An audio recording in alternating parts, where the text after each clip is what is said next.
But there are some flat earthers out there who still consider the existence of a supreme deity to be either necessary or self-evident or both. And with that, as previously announced, I will be turning the podium over to Mr. Wheaton, who will be presenting his case in favor of a supreme celestial dictator, otherwise known as God. Mr. Wheaton, are you ready? Podium is yours.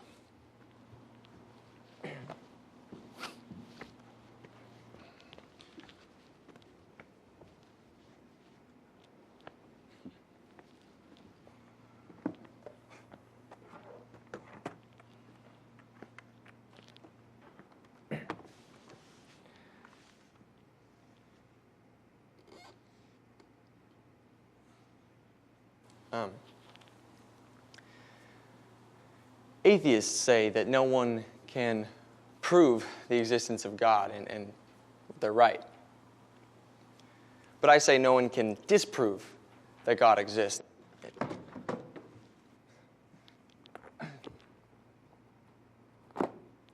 But the only way to debate this issue is to look at the available evidence, and that's what we're going to do. We're going to put God on trial, with Professor Radisson as the prosecutor, me as the defense attorney, and you as the jury. Most cosmologists now agree that the universe began some 13.7 billion years ago in an event known as the Big Bang.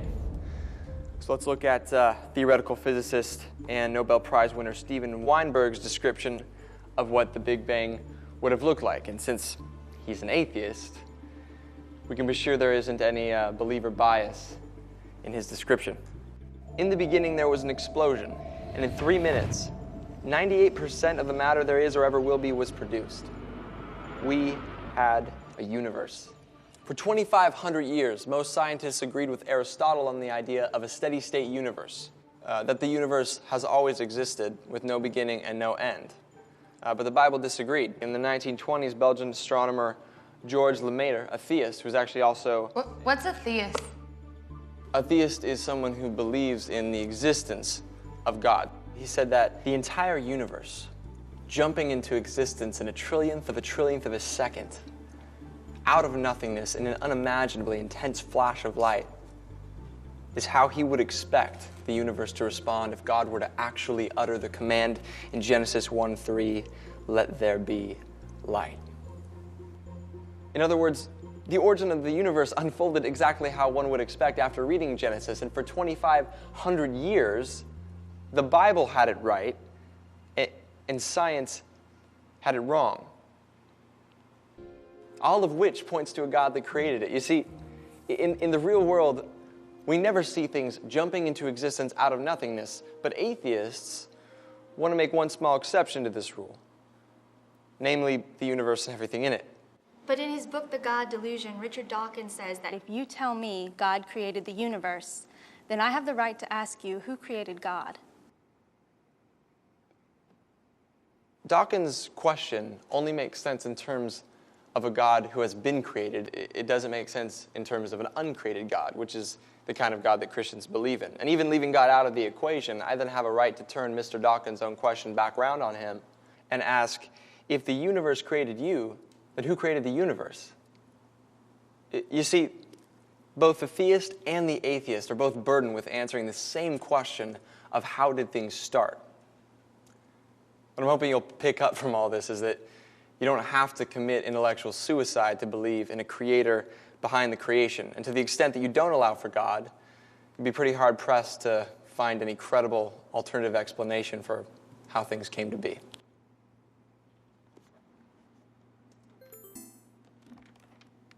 Well, I imagine you're quite pleased with yourself. I see you carefully avoided the fact that Stephen Hawking, the world's most famous scientist, and who is not a theist, has recently come out in favor of a self-designing universe. I haven't avoided it, I just didn't... You just didn't know about it. All right. Well, let's see what Professor Hawking, the occasion professor of physics at Cambridge, who occupies a teaching chair once held by Sir Isaac Newton, has to say about the origin of the universe.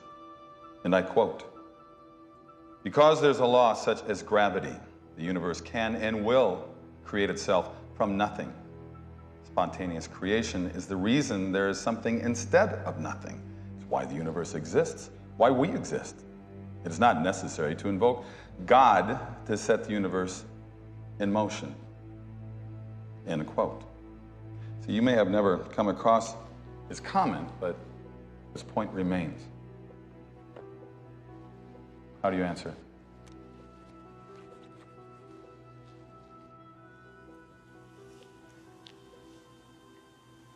I don't know. You don't know. I pricked the balloon of your entire argument with a single pin, and you don't know. Huh. Well, I mean, I'd like to tell you I have the perfect answer, but it doesn't shake my underlying faith. Okay. So the greatest scientific mind in all of history says that God is not necessary, but a first semester freshman says, oh, yes, he is. Wow, you know, it's going to be a really tough choice. Well, I look forward to next week's lecture. Class is dismissed.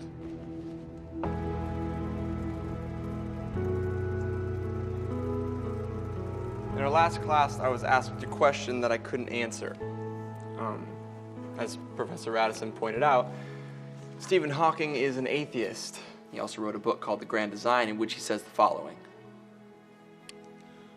Because there is a law such as gravity, the universe can and will create itself from nothing. And to be honest, I tend not to refute that. I mean, after all, Hawking is clearly a genius. But Professor John Lennox, who teaches mathematics and philosophy, has demonstrated that there are not one, even two, but three errors of logic contained in that one simple sentence, and it all boils down to circular reasoning. Hawking is basically saying that the universe exists because the universe needed to exist, and because the universe needed to exist, it therefore created itself. It's like this. If I say to you that I can prove that Spam is the best tasting food that's ever existed because in all of history, no food has ever tasted better, you'd probably look at me strange and say, I haven't proven anything, and you'd be right. All I've done is restate my original claim. But when Hawking claims that the universe created itself because it needed to create itself, and then offers that as an explanation as to how and why it was created, we don't immediately recognize that he's doing the same thing. But he is. Prompting Lennox to further comment, nonsense remains nonsense even when spoken by famous scientists, even though the general public assumes they're statements of science. This is the height of hubris. Are you telling me that you, a freshman, are saying that Stephen Hawking is wrong? No. What I'm saying is that John Lennox, a professor of mathematics and philosophy, has found Professor Hawking's reasoning to be faulty, and I agree with his logic. But if you can't bear to disagree with Hawking's thinking, then I suggest that you turn to page 5 of his book, where he insists philosophy is dead.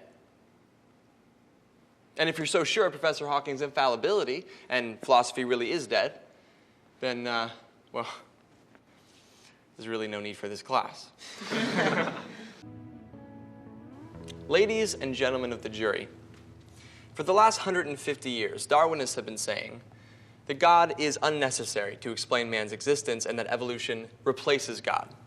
But evolution only tells you what happens once you have life. So where did that something that's alive come from? Well, Darwin never really addressed it. He assumed maybe some lightning hit a stagnant pool full of the right kind of chemicals. Bingo, a living something.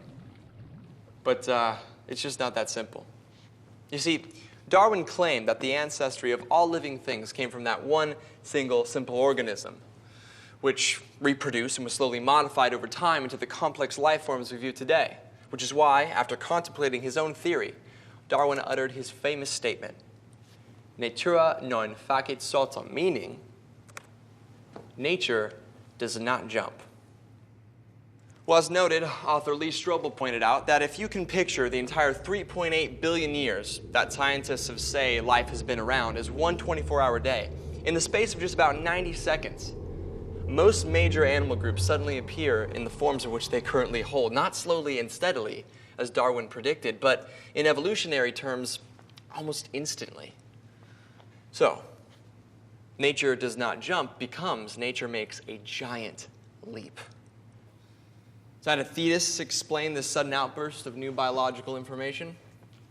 And God said, "Let the water teem with living creatures and let birds fly above the earth across the expanse of the sky." So God created the great creatures of the sea and every living and moving thing with which the water teems according to its kind. And God saw that it was good. Genesis 1:20. In other words, creation happened because God said it should happen. And even what looks to our eyes to be a blind, unguided process could really be divinely controlled from start to finish. Evil. It's been said that evil is atheism's most potent weapon against the Christian faith, and it is. After all, the very existence of evil begs the question, if God is all good and God is all powerful, why does he allow evil to exist? The answer at its core is remarkably simple. Free will. God allows evil to exist because of free will. From the Christian standpoint, God tolerates evil in this world on a temporary basis, so that one day those who choose to love him freely will dwell with him in heaven, free from the influence of evil, but with their free will intact. In other words, God's intention concerning evil is to one day destroy it. Well, how convenient.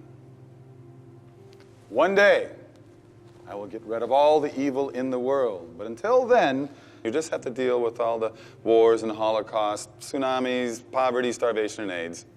Have a nice life. Next, you'll be lecturing us on moral absolutes. But why not? Professor Radisson, who's clearly an atheist, doesn't believe in moral absolutes. But his course syllabus says he plans to give us an exam during finals weeks. Now, I'm betting that if I manage to get an A in the exam by cheating, he'll suddenly start sounding like a Christian, insisting it's wrong to cheat, that I should have known that. And yet, what basis does he have? If my actions are calculated to help me succeed, then why shouldn't I perform them? For Christians, the fixed point of morality, what constitutes right and wrong, is a straight line that leads directly back to God. Oh, so you're saying that we need a God to be moral, that a moral atheist is an impossibility. No, but with no God, there's no real reason to be moral. I mean, there's not even a standard of what moral behavior is. For Christians, lying, cheating, stealing, in my example, stealing a grade I didn't earn, are forbidden. It's a form of theft. But if God does not exist, as Dostoevsky famously pointed out, if God does not exist, then everything is permissible.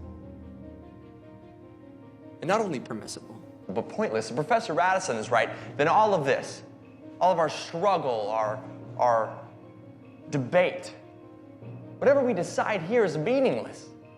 I mean, our lives and ultimately our deaths are of no more consequence than that of a goldfish. This is ridiculous. So after all your talk, you're saying that it all comes down to a choice. Believe or don't believe. That's right. That's all there is. That's all there's ever been. The only difference between your position and my position is that you take away their choice. You demand that they choose the box marked, "I don't believe." Yes, because I want to free them. Because religion is like it's like a mind virus that parents have passed on down to their children. And Christianity is the worst virus of all. It slowly creeps into our lives when we're weak or sick or helpless. So religion is like a disease? Yes. Yes, it infects everything. It's the enemy of reason. Reason? Professor, you left reason a long time ago. What you're teaching here isn't philosophy. It's not even atheism anymore. What you're teaching is anti-theism. It's not enough that you don't believe. You need all of us to not believe with you. Why don't you admit the truth?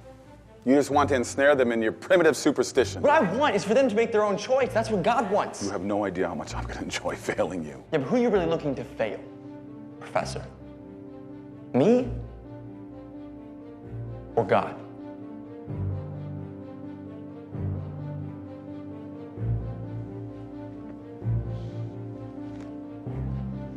Do you hate God? It's not even a question. Okay. Why do you hate God? This is ridiculous. Why do you hate God? Answer the question. You've seen the science and the arguments. Science supports his existence. You know the truth. So why do you hate him? Why? It's a very simple question, Professor. Why do you hate God? Because he took everything away from me. Yes, I hate God.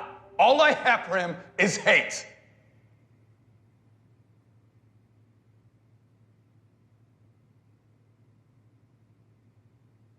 How can you hate someone if they don't exist?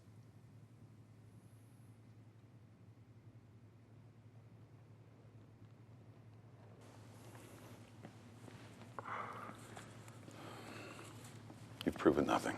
Maybe not.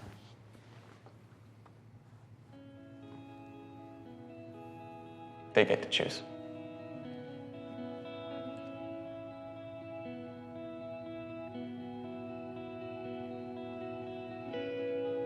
Is God dead?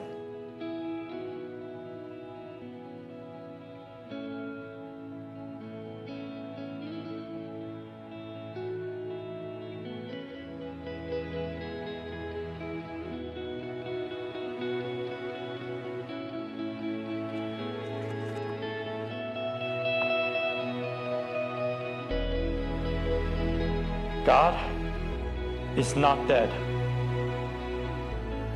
God's not dead. God's not dead. God's not dead. God's not dead. God's not dead. God's not dead. God's not dead.